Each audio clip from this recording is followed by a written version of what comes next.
Today on the Oscar Fix, we're going to pick the winners of the Best Original and Adapted Screenplay.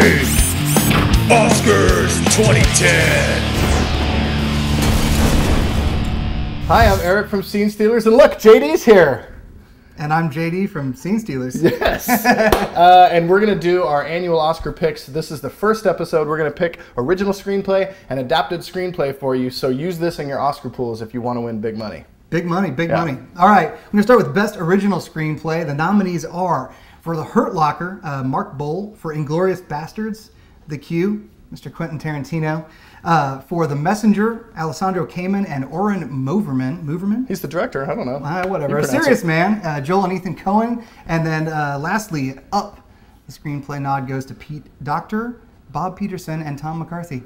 That was really good. Were you reading that by any chance? I really was. Yeah, I had it all in my head except when it was in front of me. You know, the great thing about these Pixar guys is they've been nominated for screenplays before, and a lot of the times the animated movies kind of get relegated to this ghetto.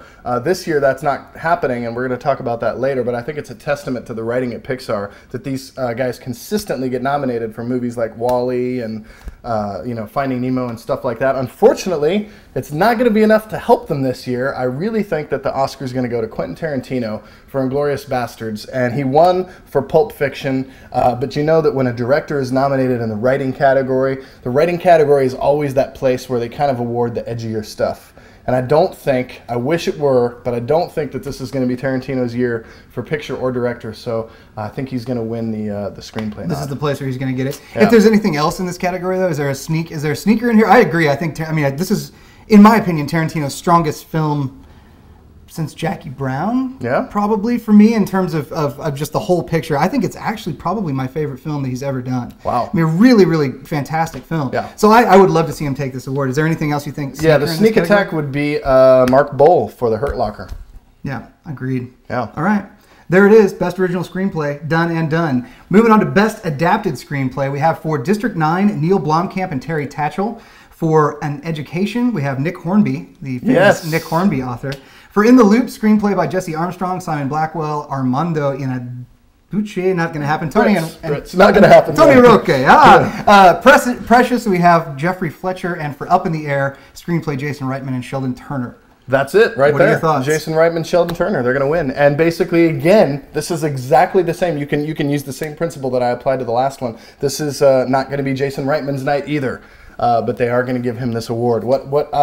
He was nominated for Juno for director, and he's nominated for Up in the Air this year. And I think that this might have been Up in the Air's year had it not been foretold so long ago. The Hurt Locker kind of came in and stole all of its thunder at the end of the year. So I think that they're just going to kind of give him the screenplay win, and that'll be enough. I really like the nomination for In the Loop here, which is a British movie that few people saw. I just saw it last week, actually.